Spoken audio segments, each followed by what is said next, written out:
자, 여러분들 오늘의 문제 시작합니다. 자, 마지막까지 좀 집중하시고요. 오늘 이제 제가 여러분들한테 마련한 문제는 징계 문제입니다. 징계도 잘 나오니까. 그 중에서도 좀 조심할 것만 넣어놨거든요. 볼게요. 첫 번째가 여러분 경무관 이상의 강등 정지가고요. 경정이나 파면의 임은 이건 어떻게 이렇게 합니다. 보세요.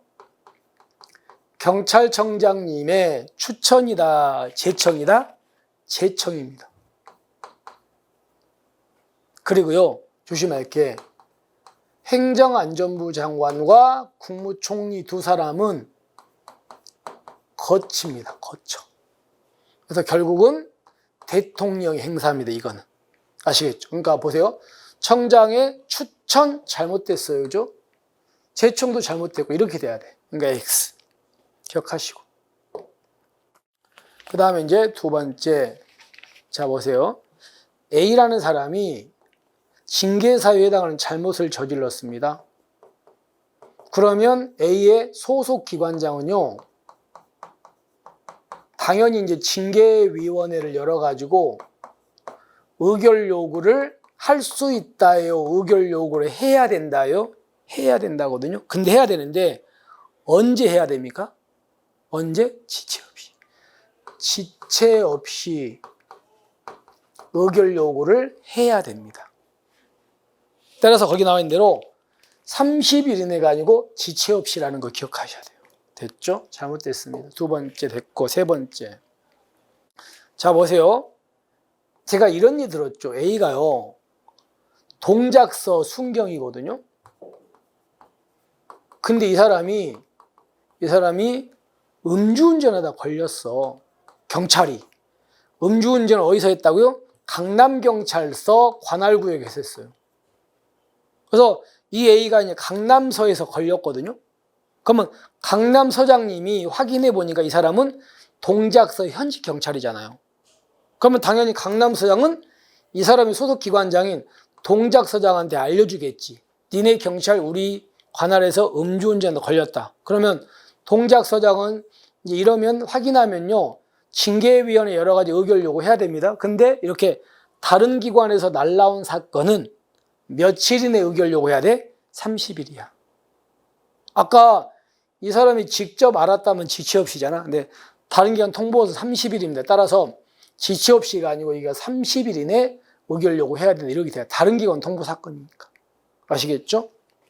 잘못됐습니다. 그 다음에 징계위원회가 이제 열리는데 징계위원회가 그 대상자한테 몇 월 며칠 날 징계위원회 열리니까 나와 출석 요구했어요. 근데 그 사람이 안 나오면요, 서면으로 의결할 수도 있어요. 그 다음에 얘한테 출석 요구를 징계위원회 열리기 5일 전까지 출석해야 되는데 얘가 소집 파악이 안 돼요. 그래서 징계위원회가 그 사람한테 출석 통지를 할 수 없어. 소집 파악이 안 되니까. 그러면 그때는요, 출석 통지를 어디다 실어? 관보에 실어. 관보에 실고 나면 며칠 지나면 그거는 걔한테 송달된 걸로 봐? 10일 지나면이지. 그래서 14일이 아니고 10일 지나면입니다. 아시겠죠? 잘못됐습니다. 그 다음에 자, 이런 겁니다. A가 이제 징계 사유에 해당하는 잘못을 저질렀어요. 그러면 먼저 A의 소속 기관장이 징계위원회를 열어가지고 여기다가 의결 요구한다고 그랬습니다. 근데 기관장이 의결 요구할 때요, 기관장은 이렇게 합니다. 경징계를 해주세요라고 의결 요구하거나 중징계 요구하거나 이렇게 두 개로 나눠서 요구하는 거예요. 그래서 징계위에 열리는데 징계위원회에서 열릴 때 이 기관장은요, 여기에 나와가지고 이 사람도 자기의 의견을 뭐 한다? 제출하거나 서면 같은 걸로 할 수도 있어요. 의견 제출. 근데 문제는 이 중에서 기관장이 A가 잘못을 저지른 경우가 커가지고 무슨 징계 의결, 중징계 의결 요구했어. 그러면 그때는 이 사람 여기 나와야 됩니다. 그때는. 다시 한번. 경징계 의결 요구했다면 무조건 나올 필요가 없어. 하지만 이게 중징계라면 특별한 사정 없으면 나와야 됩니다. 이 사람도. 나와서 의견 제출해야 됩니다. 그래서 문제 보세요. 징계 의결 요구한 자 또는 징계 등 의결 요구 신청한 자는 특별한 사유가 없으면 징계 출석 의지해야 한다. 이렇게 되는 건 이 둘 중에서 무슨 요구했을 때라고요? 중징계 요구할 때 이때만이에요. 이때만. 그러니까 무조건이 아니고 이때만 이렇게 하는 거야. 경징계라면 할 수 있어. 중징계라면 이런 경우 해야 돼. 아시겠죠? 그래서 잘못됐습니다. 그 다음에 징계 심의 대상자는 벌써 이런 거예요. A가 지금 잘못을 저질렀다고 소속 기관장이 뭘 열었다고요? 징계위원회를 열어서 의결 요구했죠.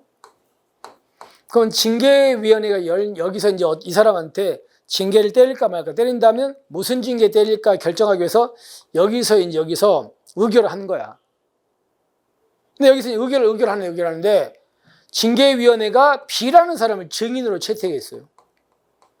그러면 여기 이 A라는 사람도 여기 나올 텐데 A가 자기도 이 증인한테 뭔가를 물어보고 싶은 게 있을 수 있죠.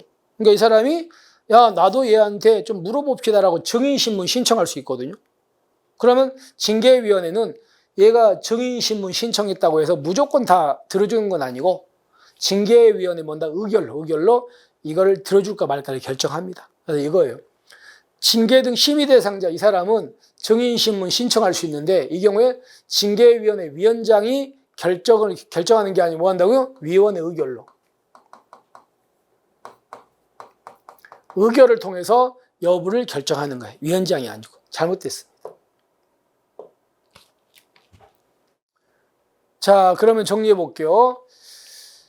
기억은 경무관 이상 강등 정직 경정 파면임은 청장의 제청으로 행안부 장관 국무총리 거쳐 대통령 하니까 잘못됐고, 그리고 지체 없이 30일 아니고 다른 기관 통보 사건이 여기가 30일이네고 여기가 그죠? 그리고 10일 지나면 통지된 거고요. 송달된 거. 그다음에 여기서 징계 의결 요구한 자는 무조건 이렇게 특별한 사유가 없으면 위원회 출석해서 의결 진술해야 되는 건 무슨 징계 의결 요구할 때입니까? 중징계 때만 그렇게 한다. 그죠?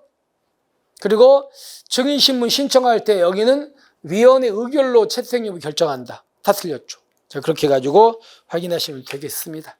이렇게 해서 우리가 이제 징계 문제를 마무리합니다. 물론 징계는 이것 말고도 중요한 거 많이 있습니다. 그래서 다시 한번 꼭 챙기시고 오늘의 문제는 이렇게 마무리합니다. 자, 여러분들, 제가 밤에 좀 푹 주무셔야 되는데 요즘에 이제 날씨도 좀 덥고 이래가지고 밤에 또 힘드시죠, 그죠?